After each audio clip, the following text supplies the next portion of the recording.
We've got Dr. Preethi Viraj with us, CEO for Humedica Lanka Disaster Relief Organization. Good morning to you, Doctor. Good morning, Sharifa. It's a pleasure to be here. Good to have you here this morning. So first and foremost, now that I introduced you as a CEO for Humedica Lanka Disaster Relief Organization, tell us a bit about this organization. What do you all do? Humedica Lanka is in existence for the past 26 years, assisting vulnerable communities which are affected by the natural, like tsunami or floods, which are more regular here in Sri Lanka, but also man-made disasters. Such as like it can be civil war, whatever the thing. But when the disasters strike, disasters don't discriminate anyone. So people either lose something, their properties. So it's a huge element of hopelessness during that time. So Humedica Lanka, together with the other sort of probably humanitarian organizations here, they've been assisting vulnerable communities who are affected by that, to give them a little bit of hope and kind of a direction. Yes. And that certainly is for the betterment of the society, I would say. But what do you feel as a person who has been involved in public health and been always concerned about the future of the country or the world, rather, I would say. What's your opinion on providing relief and stagnating there sometimes? Because sometimes it doesn't go any further. Yes, you're absolutely right. By my observation is sometimes just by giving relief only for those who are affected all the time, it can certainly create a dependency kind of a mode where people will continue to rely on such things without thinking ahead or without thinking proactively. To be ready for such disasters, such as in Sri Lanka, the monsoon rains and the floods and all, you expect it. So I think what we need is, yes, there are people when the disaster strikes, they are affected. We need to assist them immediately. But at the same time, we also need to come up with some kind of a plan by sort of changing the mindset of the people so that they don't remain victims for life. So that's the way I look at it. Disaster relief and development. And together. What do you do in terms of spreading awareness on this aspect of not stagnating but moving forward? Yeah, even our relief assistance, we used to sort of combine. Say, for example, we observed, say, when there are floods, people leave everything at home and then just run to the camps. Such as, like, say, for example, the people who are diabetic and people are on medication daily, they just leave everything, or they forget to sort of take their personal documents and like identity cards and passports, and they just leave. But these are something that we can be prepared and ready. So even during our relief operation in 2016, we used to actually sensitize communities, even during our distribution, that the importance of preparing oneself for the disaster in future, such as we even gave them thick plastic covers, taught them to keep all the important documents, certificates and NIC, everything, so that when you have to leave the place, you take those things and go, rather than sort of, leaving everything and then you come back. There's no identification. Yes, there's no identification. So to be more prepared, so disaster relief should be linked or backed by disaster preparedness as well as disaster risk reduction. I believe that. Yeah. Yes, as you very correctly mentioned, it's important to spread awareness to the general public, but sometimes people who are hit by disasters very often tend to, be in a very depressed state of mind. And some of them are from rural areas. Then literacy also matters. So what plans do you think should be implemented in terms of educating them, in terms of making them aware about what they should be doing? As you very correctly mentioned that even through your organization, you tend to teach them that identification is important, but they are, I think, in a depressed state of mind. Do you think it works when you say it when they are in that state of mind? Yeah. However, or shouldn't it start from school level? Yes, I think you're absolutely right, because like Disaster Management Center, which is responsible in the country, and they have done a stunning job by sensitizing communities, how to be ready, how to prepare the communities. So there are other partners, other NGOs, and even the government sectors, they have been doing it. But we need to, you're right, we need to start that kind of a process when the children are small and at the school level. It sinks in better, I guess. Yes, yeah. And also to help them to enjoy this whole thing as as something it's a life skill, basically, not just saying it's a disaster thing, because the same thing is applicable at different levels of problem solving in life. Actually, we should not be just all the time reacting to problem. Of course, you are right. When certain things happen, we lose our capacity to think, and we specialize in reacting. But I think our educational system is quite good, and we can work along that line. And especially Humedica Lanka, we run growth centers, which are not just like a tuition center model, which are more career focused and skill based. And along that line, the knowledge is emphasized, not the other way. So in that sense, we do train our children how to really act responsibly in their homes if there is fire and things. So we need to bring that kind of a sense of urgency for them to enjoy, not as a burden. It's like we enjoy doing PE. Yes. This is just a different subject. Yes, it could be an awareness or skills. It could be categorized under skills or awareness or, a different talent, maybe just to encourage them. Yeah. And I also realize now disasters are directly linked to environment, basically, these days, with all the global warming and climate change and happening globally.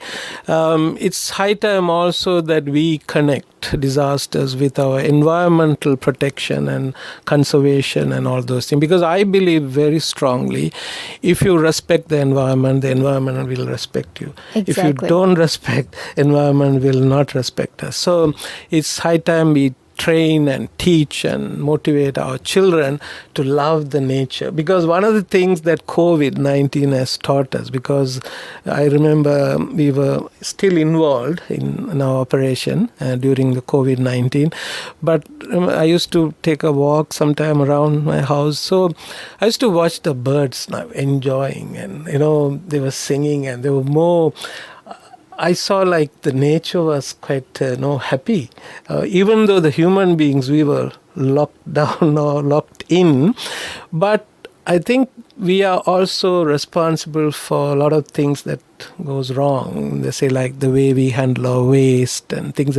So it's a good time, very strategic time for us to really fall in love with the environment and nature lovers, to become more nature lovers actually, and to teach our children what it means to love the dogs and the animals, simple things like that, not to just talk big things actually these days. We'll continue on this topic, and since you touched on the pandemic as well, I think we need to talk about that as well. That's right, you're listening to 97.4, 97.6 Island-wide Radio Sri Lanka, and we've been talking about disaster relief and spreading awareness to the general public on how they could build themselves. So we've been talking to the CEO for Humedica Lanka Disaster Relief Organization, Dr. Preethi Viraj. And Doctor, you did touch on the pandemic. And you did mention that this also taught us a good lesson. But we never thought that a pandemic of this sort would come. And we never thought that it would affect globally and our little island will also be affected. So obviously we weren't ready for this. But right now, everyone's getting used to the hand washing, as we correctly mentioned when we were walking into the studios. We are all used to this, wearing the mask, hand washing. It was a joke back in the days when this coronavirus was getting global and this news was spreading. People started wearing masks in Sri Lanka and there were people mocking at them. But then eventually now everyone's wearing a mask and we are used to this whole thing. But are we ready for future pandemics? Are we ready for future disasters which may occur is the question, because we go with the flow, don't we, usually? Yes, I think that on a positive note, Sri Lanka has done very well in containing the spread of the virus because there was a good compliance from the people generally. They were able to follow the rules and they were able to do things. But you're right in the sense, human tendency is to remember things what one has to forget and to forget things what not to remember, basically. So what happens is after some time people tend to do it only because it's coronavirus. Because I remember when we start... It's like wearing the helmet. It's like wearing the seat belt. That's because right. There's a rule and you're supposed to wear it. It's not to protect themselves, rather. Yeah, I hope this whole new normalness which they talk about will become more like part of our life. Because I remember even when we were assisting people in Mathura Gaul during 2018, during the floods, we saw there were pregnant mothers and they were feeding the babies and all. Generally after the floods there will be diarrhea outbreak and things like that happen. So we started while we were doing the reliever, we also educated the mothers, pregnant mothers, and also the other community members about the importance of washing their hands before you go to toilet and before you cook and before you feed your babies. Things like that. So I think what matters is we need to sort of integrate things now more than we don't now wait for this year COVID-19, then you forget about it. But this kind of hand washing should be part of our lives because it's good for our health. And also this wearing mask, it teaches all of us about being responsible. Nowadays, everyone is talking about rights now. I have a right to do that. I have a right not to do that. But I think the rights and responsibilities both go together. Say, if I'm responsible to you, Sharifa, I'm meeting your right, basically. We need to teach people both rights, very important, and also what it means to be responsible. So I think wearing mask is a responsibility towards someone. It protects, definitely it will protect other person. So it's COVID-19 has become a good teacher actually for us to learn very life lessons basically, Exactly. Which I believe will continue at the school level without forgetting these lessons. It should be part of it, yeah. It's basically about protecting the others while protecting yourself. Yes. So we're coming towards the latter part of the segment as well, doctors. So as a final, to the general public out there, what message would you like to give? Because in terms of protecting ourselves, in terms of protecting the country, the economy, the general public also plays a pivotal role.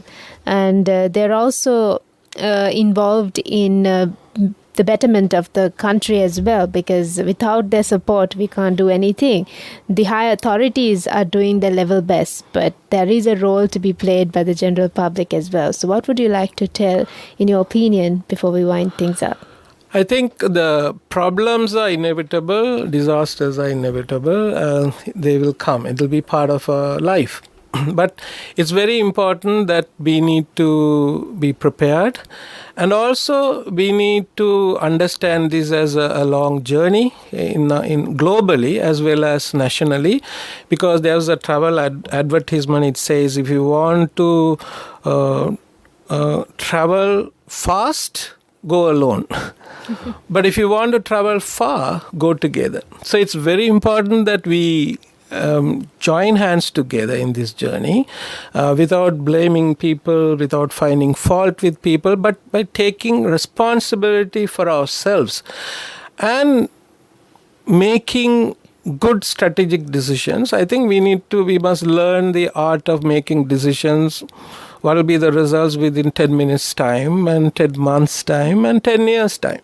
So most of the time we are more happy with making decision for the 10 minutes happiness or something. So the COVID thing should not be viewed like that. Because we need to see the result fast. The result fast, so that we tend to go alone and we don't. So then we lose the relevant people and all those things. So it's important. So I think Sri Lanka, with all our good education system and health system in place, I think we can showcase to the rest of the region that what it means to be ready, what it means to be prepared. So my message will be is that I would say I want to put 3 steps. We need to be strong now. We need to be more resilient without being negative, without being too fearful, because we need to acknowledge the fears. Yes, there are challenges, there are fears, but the first thing is we must learn to think more. We need to have more thinking time, I believe so, because in the world that we are living, we are rushing all the time. We don't take time to just think, to reflect. Have I done it right, or how can I improve, or things like that. So that should be even introduced at the school level. After each lesson, probably the child or the teacher, both, should be given some thinking time to think, okay, how can I improve, or what are the lessons, without just saying, okay, I'm a failure, I have failed. I believe there are no failures in life, there are only lessons to learn. So as long as we can learn the lessons, I think we can move forward. So the first one is think and act without reacting all the time. We need to get out of this mindset of all the time reacting and being victims for life, because there are always benefits of being a victim these days. So we are very comfortable with being victims. You're provided with everything. Yes, but we must learn to take risks in life now, because when you take risks, yes, we may be disappointed, but there are lessons to learn. We can always, the life can be more exciting if we become a little bit of risk takers rather than just staying in our comfort zone. So this is one. Number 2, we need to also become more how thinkers, not if only, if it happens, or but thinkers, can do it, but my parents didn't have money, or if only I was born in US, I'll be doing this whole if only and but, and comparing ourselves with other people should think, and we should more focus on how can we do that, how can I improve, what are the lessons I'm learning. So the thing of, we must learn to look at, we must become more idea generating people like that. So when you generate ideas, yes, we may fail, but there are lessons. So this is not the end of life. So we must look at a problem. So there are 2 ways we can develop become how thinkers. That is, either we change our lens or you change our problem. Because sometimes we have a tendency to look at the same problem with the same lens and we expect different results. It will never happen like that. So this is also a good time to re-examine the way we look at our problems, whether it's COVID or anything in life generally, so that there will be different results. So the third one I would like to say, we need to really believe and respect ourselves first. Because if we don't believe in ourselves and respect ourselves, how do you expect other people to believe and respect ourselves? So it's high time to really sort of, without going under, to really believe, yes, we can. Like Obama said it, yes, we can. And we can move forward in this journey. But together, not fast, then we have to travel alone, but far thinking, 10 minutes, 10 months, and 10 years. So that will be, I would say, my advice or message to whoever is listening today. Yeah. Thank you very much, Dr. Preethi Viraj, for being a part of the show. It was really nice talking to you, and it was very informative and enlightening also at the same time. Thank you.